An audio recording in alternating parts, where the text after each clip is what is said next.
नमस्कार, आपके साथ मैं हूं सपना मदेश और आप देख रहे हैं जगत न्यूज 24।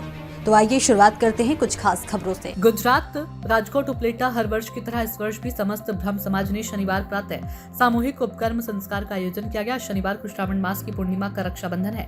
ये वास्तव में ब्रह्म समाज की दिवाली है। इस पावन अवसर को मनाने के लिए समस्त ब्रह्म समाज ने मौज नदी के तट पर विराजमान सोमनाथ महादेव के सानिध्य में उपकर्म संस्कार का आयोजन किया। यह उपकर्म संस्कार अर्थात विद्वान ब्राह्मणों के द्वारा किया गया। इसमें समस्त ब्रह्म समाज बंधुओं और युवाओं ने सम्मिलित होकर उपकर्म संस्कार को सफल बनाया। जगत न्यूज 24 गुजरात राजकोट उपलेटा से सरफराज कोडी की रिपोर्ट।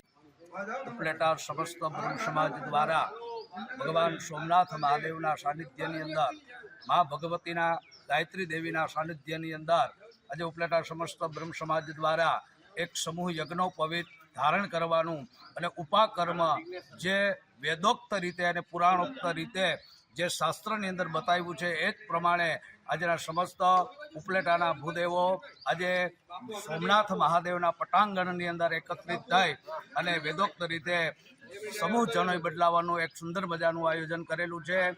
આ કાર્યક્રમની અંદર આપણે સોમનાથ મહાદેવના પૂજારી સહિત અન્ય ઘણા બધા લોકોનો બ્રહ્મ સમાજના પ્રમુખ સહિત સમસ્ત સમાજનો ખૂબ સાથ અને સહકાર અમને મળી રહ્યો છે અને અવનવો વેદ ઉત્સર્ગ અમે નિત્ય અમારા ઉપલેટાની અંદર એ दिन प्रतिदिन અને દર વર્ષે અમે કરી એવી ભગવાન સોમનાથ મહાદેવના ચરણારવિંદની અંદર અમે प्रार्थना करेंगे। ऐसे ही अपडेट्स के लिए देखते रहें जगत न्यूज 24 और हाँ, हमारे चैनल को लाइक, शेयर और सब्सक्राइब करना बिल्कुल ना भूलें।